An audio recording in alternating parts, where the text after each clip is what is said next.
જય ચેરમાં, જય સતીમાં, જય ગોગા મહારાજ, જય મા હિંગરાજ.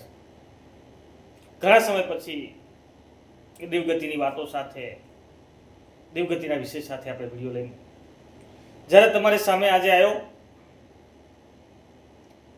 કે વિષય આપણો જે 2 દિવસ પહેલા એક પોસ્ટ હતી કે મસાણી મેરડી જેવી માતા અને ઝોપડી જેવી માતા ન્યાય વગર અન્યાયની અંદર શું કોઈની ઘરે જાય અથવા કોઈને તકલીફ આપી શકે? આ વિષય પર આપણે જ્યારે આ ટોપિક પર જ્યારે ચર્ચા કરવાની હોય, આ વિષય પર જ્યારે આપણે વાત કરવાની હોય તો વિષય ધ્યાનમાં રાખીને આજે આપણે ચર્ચા કરતા હોય. ઘણા બધાની કોમેન્ટ આજના આધુનિક યુગની અંદર ઘણા બધા આ વાતને લઈ અને દુઃખી છે અથવા કંઈક ને કંઈક મનની અંદર એક પ્રશ્ન સતાવી રહ્યો છે કે મેં કોઈનું ખોટું કર્યું નથી, મેં ક્યારેય કોઈનો ગુનો કર્યો નથી, છતાં મારી ઘરે તકલીફ કેમ, શા માટે, કેમ દુઃખ ઘરે વળ્યું, શું કારણ,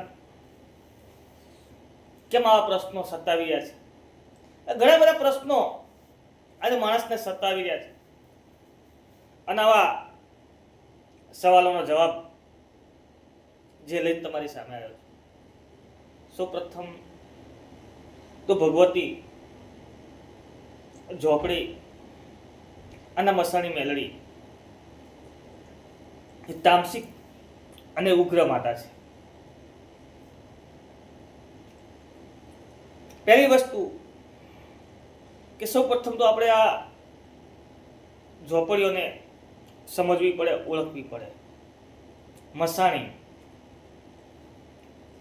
મસાણી મેલડી એક અલગ વસ્તુ છે, મસાણી સાધના એક અલગ વસ્તુ છે. જ્યારે આ બંને વસ્તુને આપણે ભેગી કરી દઈએ છીએ એટલે કંઈક ને કંઈક સાચી વાતથી અને સાચી વસ્તુથી આપણે દૂર છીએ.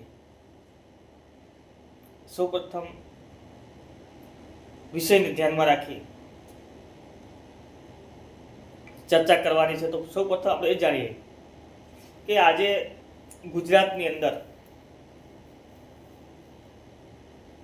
આપણે ઝોપડી તરીકે ઘણા બધા એવા દેવ જે કોઈ સાધનાનું, કોઈ બાઈ હોય સાધના કરી હોય અને ઝોપે બેસાડી હોય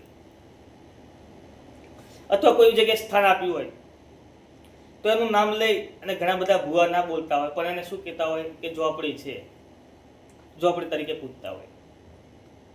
પછી કોઈ મેલી વસ્તુ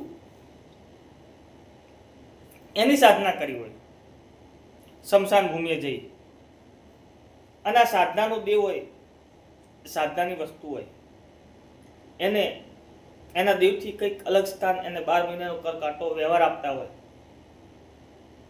જ્યારે કોઈ પણ વાત હોય ત્યારે બોલાવતા હોય, એને પૂછતા હોય, જવાબ લેતા હોય. આવા દેવને પણ એ લોકો જાહેરમાં મેલડી તરીકે ઓળખાવતા હોય. સમય જતા આ વસ્તુ કે ફલાણા ભુવાની મેલડી બહુ પાવરફુલ છે, ફલાણા ભુવાની ઝોપડી બહુ પાવરફુલ છે, ફલાણા ભાઈની માતા મૂકીએ એટલે ફટ દેતા કામ કરીને આવતી રહે છે. કોઈ પણ વાત હોય વળગી પડે, ચોટી પડે છે. આવી વાતો આપણે સાંભળતા હોય, જોઈ હોય ત્યારે આપણને મનની અંદર આપણી જે મનની ગ્રંથિ છે બંધાઈ જાય કે ઝોપડીમાં અખત ઝોપડી, રોમભાઈ ઝોપડી, લાલભાઈ, ફૂલભાઈ ઝોપડી, દીવો ઝોપડી. ઝોપડી તરીકે ઘણી બધી માતા ઓળખતા હોય છે, પણ જે આ વસ્તુ જે સાધનાના દેવ છે આવા દેવ ન્યાય કે અન્યાય જોતા નથી. આવા દેવ તમારી પેઢીની પુનાઈ ઓછી થાય, સામેવાળો વ્યક્તિ મોકલે એટલે ચોંટી પડે છે. જે સ્મશાન ભૂમિના છે, જેની સાધના કરી છે તે. બીજી બાજુ જે ન્યાયમાં ચાલવા વાળા અખત ઝોપડી માથા ઉગ્ર છે, સામેવાળા વ્યક્તિનું આંતરડું કકળે તમારા માટે, અથવા તમે જે વિચારો છો તમારી રીતે તમે ગુનેગાર નથી, પણ સામેવાળા વ્યક્તિની નજરમાં તમે ગુનેગાર છો. કેવી રીતે? ઘણા બધા એવા પ્રશ્નો હોય છે કે તમે તમારી મિત્રતાની દ્રષ્ટિએ તમારા મિત્રને તમે સાથ આપો છો.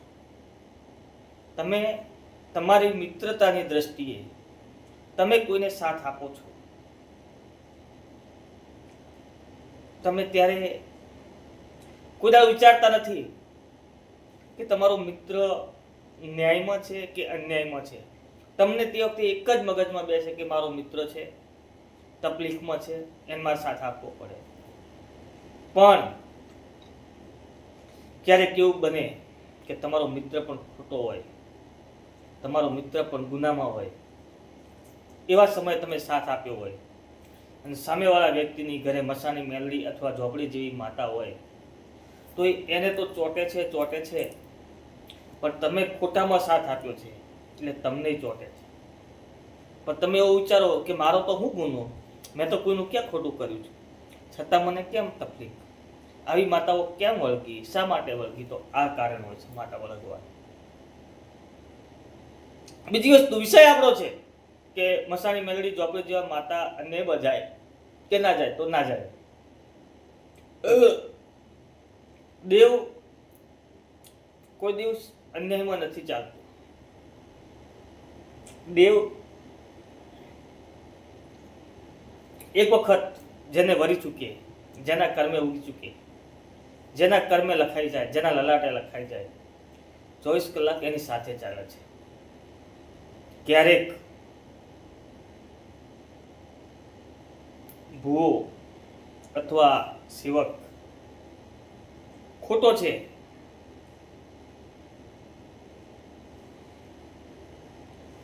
અન્યાયમાં છે, છતાં પણ માતાને કગલે રાત દિવસ માતાને પ્રાર્થના કરે એટલે મા ભગવતીને ક્યારેક જવું પડે છે ન્યાય લેવા માટે. પણ અંતે ધ એન્ડ જેને અન્યાયમાં દેવ મોકલ્યા હોય એને ભોગવવું પડે. એમાં છૂટકો નથી. કર્મ કોઈને છોડતું નથી, ફરી અને પાછું આવે છે. અન્યાયમાં મોકલેલા દેવ સામેવાળાને તો તકલીફ આપે, પણ વળતા જ્યારે વળે ત્યારે તમારું પણ સત્યનાશ કરી નાખે છે. એટલે દેવને આગળ કરતા પહેલા 100 વાર વિચારવું જોઈએ. અન્યાયમાં દેવ મોકલવાય નહીં, અન્યાયમાં દેવને ભળાવાય નહીં. તમે અન્યાયમાં છો, તમારો ન્યાય નથી, તમે સાચા નથી, એવા સમય દેવને આગળ ના કરાય. પણ તમારો ન્યાય હોય, તમે સાચા છો, તો તમારે દેવ મોકલવાની જરૂર નથી. એ તો સાહેબ ઓટોમેટિક પવનના વેગે ઉપડી જાય. અને ઝોપડી મસાણી જેવી માતા જેની ઘરે પૂજાતી હોય, જેની ઘરે બેઠી હોય, જેનો દીવો લેતી હોય, એ તો આની આટલી રાહત જોઈને બેઠું કે સામેવાળો કોઈ ક્યારે ગુનો કરે અને ક્યારે એને જવાબ આપો. એટલે આ દેવગતિની વાત છે, આ દેવગતિની રીત છે. જ્યારે અન્યાયમાં ચાલતા હોય છે એ સાધનાના દેવ ચાલતા હોય છે, એ પૂજેલા, એ મેળી વિદ્યાના દેવ જે કહેવાય એવા દેવ ચાલતા હોય છે. પણ અંતે જે ખોટું કરે છે, જે ખોટી રીતે દેવગતિનો પ્રયોગ કરે છે, ઉપયોગ કરે છે, એને અંતે ભોગવવું પડે છે. તો જય ચેહરમાં, જય સદીમાં, જય ગોગા મહારાજ. વિડીયોને બહુ લાંબો ના બનાવતા શોર્ટમાં વાત કરીએ છીએ. ટૂંકમાં સમજાઈ ગયું છે કે ઝોપડી, મસાણી મેલડી અને કઈ મસાણી, કઈ ઝોપડી, કઈ રીતે પૂજતા હોય છે લોકોને, કઈ રીતે આનો નામનો ઉપયોગ કરી અને બીજી વસ્તુ આગળ કરતા હોય છે.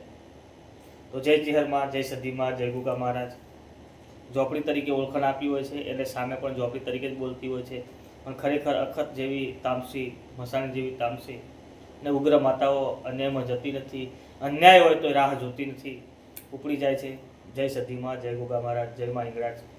અવનવા આવા દેવગતિના વિડીયો જોવા માટે ચેનલને સબસ્ક્રાઈબ કરજો, શેર કરજો. આવા નવા વિડીયો તમારા સુધી આવી જાય એ માટે કોમેન્ટ કરતા રહેજો. તમારો કોઈ પણ પ્રશ્ન હોય જેનું સમાધાન ચેનલમાં વિડીયો થકી બતાવતા રહીશું. જય ચેહરમાં, જય સદીમાં, જય ગોગા મહારાજ. મળતા રહીશું નેક્સ્ટ વિડીયોમાં.